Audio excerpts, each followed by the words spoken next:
नमस्कार साथियों, अभी हम समझते हैं आईपीसी 328 जो पॉइजन से संबंधित है। इसमें क्या होता है कि अगर कोई व्यक्ति किसी दूसरे व्यक्ति को पॉइजन दे दिया है और उसकी मृत्यु हो गई या फिर कुछ भी उस व्यक्ति को जिसको पॉइजन दिया गया है उसको कुछ भी नुकसान होता है, तो इसमें जो आरोपी पाया जाएगा, दोषी जो पाया जाएगा, उसके ऊपर आईपीसी 328 के तहत मुकदमा दर्ज होगा, जिसमें उसको 10 साल के लिए सज़ा दी जाएगी और जो नुकसान हुआ होगा, पीड़ित का जो नुकसान हुआ होगा उसकी भी भरपाई उसको करना होगा। इसके ऊपर मानहानि के केस 499 साथ में शामिल होगा।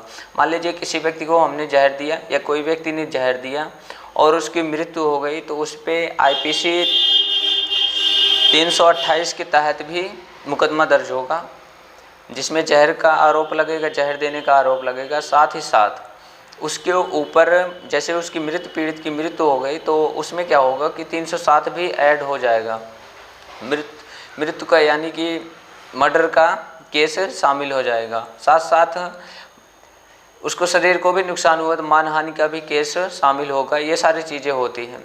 और जहर किस उद्देश्य से दिया गया है ये भी केस शामिल होगा। मान लो चोरी के उद्देश्य से आप दिए थे और लूटपाट कर लिया, तो ये तीनों केस लग गए कि वो बेचारा मर भी गया और मानहानि का केस दायर हुआ कि उसके शरीर को भी नुकसान हुआ और आईपीसी 328 भी लगा जहर के आरोप में और 499 मानहानि का केस लगा और उस व्यक्ति की मृत्यु हो गई तो 307 भी लगा।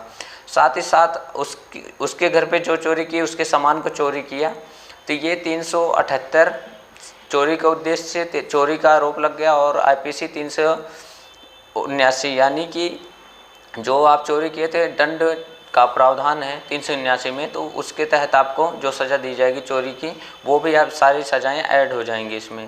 तो ये होता है जहर का आईपीसी 328। बिल्कुल सरल भाषा में मैं बताना चाहा था और मुझे उम्मीद है आप सभी लोगों को समझ आया होगा। और एक बात आप सभी लोगों को एक बता देता हूँ कि जैसे 328 के तहत किसी के ऊपर मुकदमा दर्ज हुआ, जहर का मतलब ये होता है कि आप किसी व्यक्ति को नशीला पदार्थ दे दें, ये सारी चीज़ें शामिल होती हैं।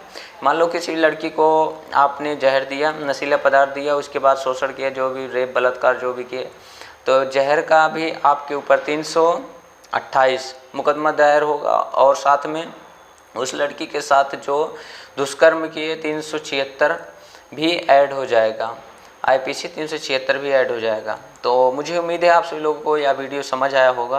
फिर मिलेंगे नेक्स्ट वीडियो में। जय हिंद, जय भारत।